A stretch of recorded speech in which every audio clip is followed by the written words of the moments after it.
Hello, this is Taro Ishida. Today, I want to talk about a question that surprises many people.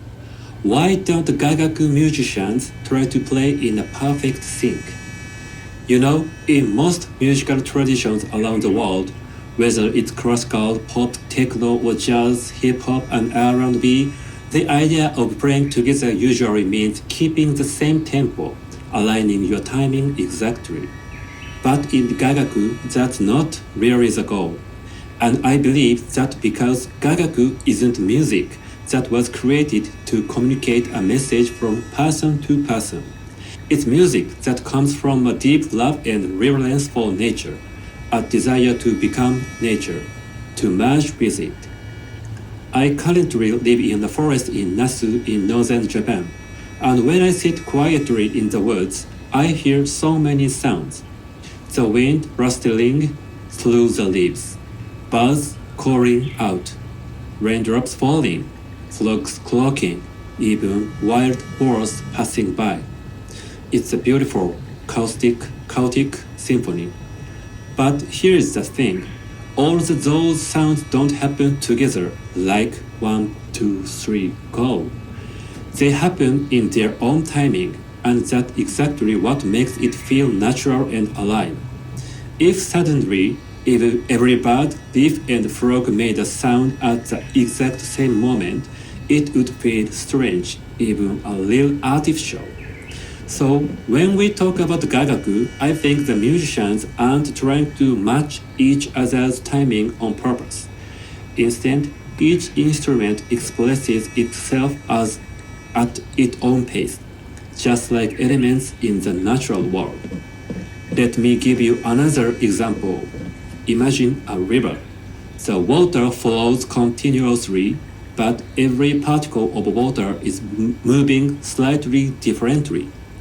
There is no clear moment where everything shifts tempo together. If you were to try to describe a river musically, you probably wouldn't do it with strict rhythm. You might do it like a Gagaku. Now, just to be clear, I'm not saying that only Gagaku or Japanese music reflects nature, not at all. Western classical music, for example, is also full of deep reflections on the universe and nature. But the way nature is interpreted in the West can be quite different. In Western art and music, beauty is often found in structure and mathematics, things like the Fibonacci sequence or the golden ratio. If you analyze the Bach score, you will find amazing numerical relationships. It's beautiful in its own way, a kind of divine architecture in sound.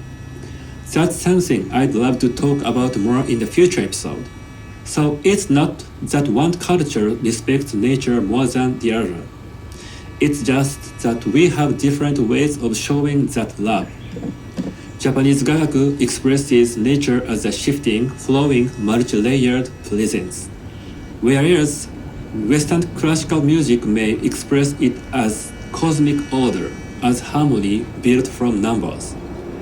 To summarize today's episode, Gagaku isn't about locking into tempo with other musicians. It's about layering sounds to create flow.